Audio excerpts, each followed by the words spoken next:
Saya akan coba sampaikan terlebih dahulu terkait juga dengan topik pilihan kita hari ini dan juga rotasi pergerakan sektoral. Dan kali ini pemirsa tampaknya lebih kepada sektor transportasi dan logistik yang sudah mengalami penguatan yang cukup signifikan dan menjadi penopang terbesar indeks harga saham gabungan di sepanjang tahun 2023 ini. Dan seperti apa perkembangannya? Mari kita simak informasi selengkapnya dalam tayangan berikut ini. Beberapa emiten sektor transportasi dan logistik yang tergabung dalam indeks sektoral IDX Trans melaju pesat sepanjang tahun ini dengan kenaikan sekitar 12%. Saham-saham IDX Trans yang jadi penopang diantaranya adalah Bluebird, Adi Sarana Armada, Mitra Investindo, Hasnur International Shipping atau HAIS, WH Transportasi Indonesia atau WH, dan Armada Berjata Trans atau Jaya. Berdasarkan data RTI hari ini pukul 11.30 waktu Indonesia Barat, emiten Bluebird atau BIRD stagnan di level Rp2.170 per saham, namun sepanjang tahun telah melesat di atas 50%.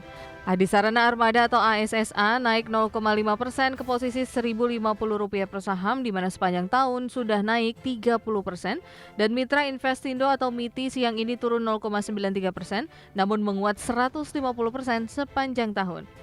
Saham lain yang juga turut menunjukkan performanya sepanjang tahun ini adalah Hasnur International Shipping atau HAIS, WH Transportasi Indonesia atau WH, dan Armada Berjata Trans atau Jaya.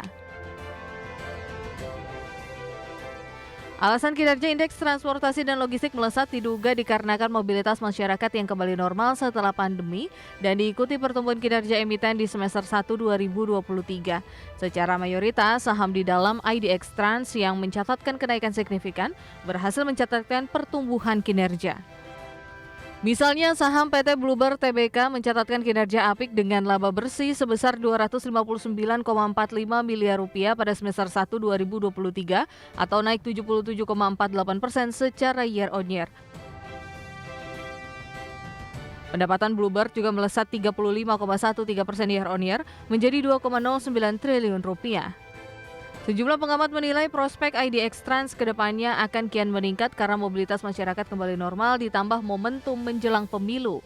Secara historis, industri di transportasi dan komunikasi selalu mencatatkan pertumbuhan paling tinggi dibandingkan industri lainnya di momen tersebut. Apalagi untuk saham yang masih memiliki valuasi terbilang murah, sehingga perlu mewaspadai peluang aksi ambil untung saham yang sudah naik tinggi di sektor ini dan secara valuasi tergolong mahal. Emiten grup Triputra milik konglomerat TP Rahmat misalnya, yaitu PT Adi Sarana Armada Tbk, menopang sektor transportasi dan logistik 41,38%. Namun kinerja keuangan PT Adi Sarana Armada Tbk lesu di sepanjang semester 1 2023. Hal ini disebabkan oleh penyusutan pendapatan dari jasa pengiriman. Menilik laporan keuangan per 30 Juni 2023, ASSA membukukan pendapatan sebesar Rp2,38 triliun. Nilai tersebut turun 24,65% secara tahunan atau year on year dari Rp3,17 triliun per 30 Juni 2022. Dan bagaimana trader tertarik investasi pada emiten-emiten IDX Trans?